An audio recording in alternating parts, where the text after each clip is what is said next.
একটা সত্যি কথা কি বলতো, আসলে আমাদের দেশে মেয়েদের সমস্যা কি জানো? তারা ভাবে তারা সমস্ত কাজ পারে, দেবী দুর্গার মতো দশভুজা। আর এই দশভুজা হওয়ার চক্করে আমরা আমাদের কিন্তু নিজেদের লাইফটা একটু একটু করে শেষ করে দিই। আচ্ছা, একটা কথা বলো তো, আমাদের মেয়েদের কি সবসময় দশভুজা হতেই হবে? দিন শেষে কিন্তু আমরা সবাই খুবই সাধারণ একজন, মানে আমাদের যে সমস্ত কাজ করতেই হবে, না করলে চলবে না, কাজ করে দেখাতে হবে, অমুকজন পারে আমি কেন পারবো না, এই রেষারেষিটা একটু বন্ধ হওয়াই ভালো, তাই না? আরো একটা জিনিস খেয়াল করবে, আমাদের দেশে বিশেষ করে মেয়েদের, মানে একটা মেয়েই কিন্তু আর একটা মেয়েকে জাজ করে, মানে মেয়েরাই হচ্ছে মেয়েদের শত্রু। কেন এই কথা বলছি সেটা বলি। একটা মেয়ে যদি একটু নিজের প্রতি যত্ন নেয়, একটু নিজেকে টাইম দেয়, তাহলেই দেখবে আশেপাশের লোকজনের একদম শুরু হয়ে গেছে ট্যারা ট্যারা কথা। মানে তোমাকে হয়তো অনেকে সামনেও বলবে, অনেকে পেছনেও বলবে, মোট কথা তোমাকে কথা শুনতেই হবে। আবার ধরো কাজকর্মের চাপে তুমি নিজেকে একটু টাইম দিতে না পারলে, তো সেক্ষেত্রেও তোমাকে অনেক আজে বাজে কথা শুনতে হবে। মোট কথা, মেয়ে হয়ে জন্মালে তোমাকে কথা শুনতেই হবে, এতদিনে এটা বুঝে গেছি। মানে আমাদের দেশ যতই উন্নত হোক, যতই এই হোক, কিন্তু আমরা মনের দিক থেকে এক ফোঁটাও উন্নত হইনি। আমরা সবাই মুখে বলি যে আমরা 2026 সালে এখন এই যুগ পাল্টেছে, এই পাল্টেছে, কিন্তু সত্যি কথা কি জানো, আমাদের এখনো কিন্তু মন মানসিকতা পাল্টায়নি। একটা ছেলে আরেকজন ছেলেকে কোনোদিন দেখবে না জাজ করে, হয়তো করে খুব কম, কিন্তু মেয়েদের ক্ষেত্রে এটা বেশি। যাকে অনেক কথা বলে ফেললাম, মানে এগুলো আমার মনে অনেকদিন ধরেই পাক খাচ্ছিল, ভাবলাম যে তোমাদের সঙ্গে একটু শেয়ার করি। আচ্ছা, এই জিনিসটা কি তোমরা কেউ কি বুঝতে পারছো? আরে ঠিক, এটা তো সাদা তিল। মানে ঝিঙে আলু পোস্ত, এমনি আলু পোস্ত তো প্রায় দিনই খাওয়া হয়, মাঝে মধ্যে মুখের স্বাদ পাল্টানোর জন্য এই সাদা তিল দিয়ে একবার করে দেখো, দারুণ খেতে হয়। যারা খেয়েছো তারা তো জানোই, আমার তো দুর্দান্ত লাগে।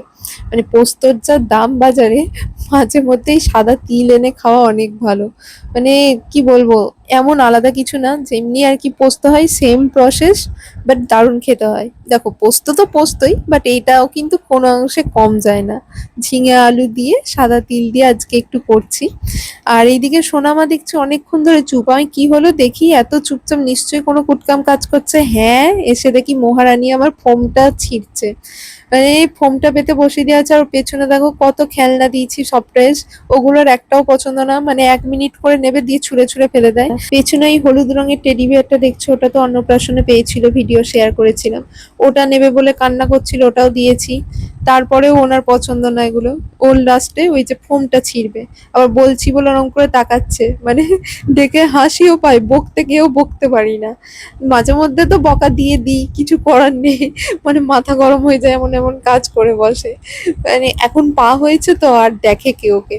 তো যাকে সকালবেলা ঘুম থেকে উঠে তো আজকে সমস্ত বিছানা আর কি সব তুলে ফেলেছি, মানে এগুলো কাচতে দেবো বলে। তো এখন কাচতেও চলে এসেছি, সোনামাকে নিয়ে এসেছি, কারণ সোনামা ওয়াশিং মেশিনের উপরে বসে ওই একটা ভাইব্রেট হয়, ওইটাও খুব ভালোবাসে, মানে গোটা শরীরটা একটু কাঁপবে, ওটাও খুব পছন্দ, ওই জন্য ওকে নিয়ে এসেছি, নিয়ে ওয়াশিং মেশিনে একটু সামনেটায় বসিয়ে দিয়েছি। ওর বাবাও যখন কাছে ওকে নিয়ে আসে, মানে ওকে দিয়ে যায়, ওই ওয়াশিং মেশিনের উপর বসবে, ওখান থেকে কিছুতেই নামবে না।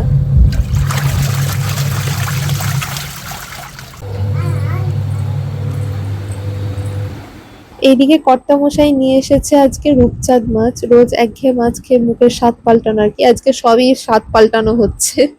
যাকে, তো এটাকে আমি ভালো করে নুন হলুদ মাখিয়ে নেবো। আর অনলাইন থেকে যেহেতু আমরা মাছ মাংসটা নিই, এর আগেও একটা ভিডিওতে তোমাদের সঙ্গে শেয়ার করেছিলাম, মানে খুব ভালোভাবে পরিষ্কার করে দেয়, জানো তো। মানে বাড়িতে তোমাদের এক্সট্রা করে আর কিছু মানে পরিষ্কার করতে হবে না, মানে এমনি নর্মাল জলে ধুয়ে নিলেই হয়, দারুণ ভাবে পরিষ্কার করে দেয়। তো জীবনে প্রথমবার আমি রূপচাঁদ মাছ রান্না করবো আর কি, ভীষণ ভয় তো কাজ করছি যে কি হবে না হবে। অনলাইনে অনেক কটা ভিডিও দেখেছি, অনেকেই অনেক ভাবে পদ্ধতিতে রান্না করছে, তো ভাবলাম যে আমি আমার পদ্ধতিতেই করি, যেটা জানি আর কি, সর্ষে পোস্ত দিয়ে ঝাল করব। তো মাছগুলো এদিকে ভাজা হয়ে গেছে, এদিকে এই যে একটুখানি সর্ষে পোস্ত, একটু গুঁড়ো আদা, দুটো কাঁচা লঙ্কা আর সামান্য একটুখানি নুন দিয়ে নিচ্ছি। এটা এবার ভালো করে মিক্সিতে ঘুরিয়ে নেবো।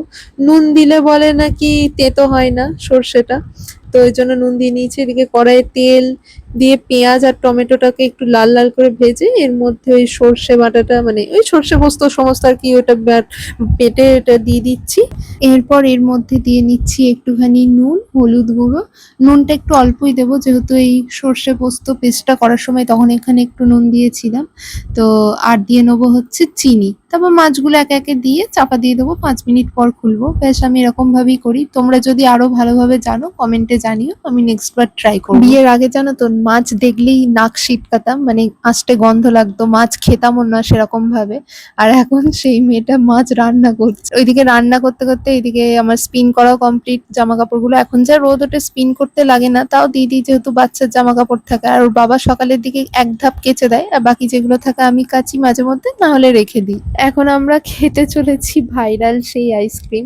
মানে 1-1.5 মাস আগে ইনস্টাগ্রাম, ফেসবুক যেখানেই খুলছিলাম মানে সব ওই আমচি আইসক্রিম নিয়ে রিভিউ দিচ্ছিল, খাচ্ছিল। অনেকেই বলছিল ভালো, আবার অনেকের মোটামুটি লেগেছে।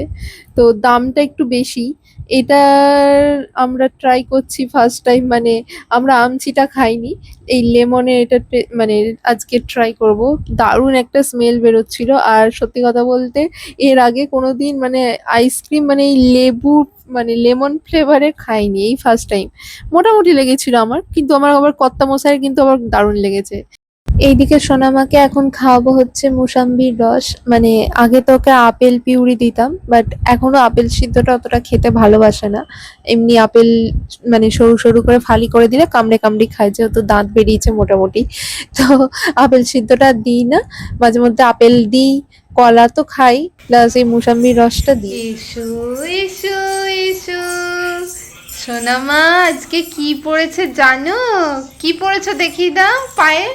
এই যে রূপোর মল পড়েছে।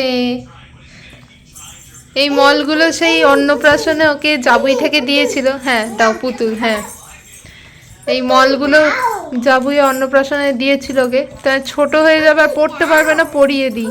আর এখন হাঁটতেও শিখেছে, তো হাঁটলে ছমছম করে আওয়াজ হবে, বেশ শুনতে ভালো লাগবে। না পুতুল আমাকে তো দিলে, আর হাতে এই বালাগুলোও দিয়েছিল, তো এইগুলোও পরিয়ে দিয়েছি। এত বদমাইশ, একটু পরেই খুলে দেবে দেখো। হ্যাঁ কবে পড়বে, ছোট হয়ে গেলে সে আলমারিতে ফালতু পড়েই থাকবে, তার চেয়ে পরিয়ে দিই। মামাম একটু হেঁটে দেখাও, কি সুন্দর ছমছম করে আওয়াজ হচ্ছে।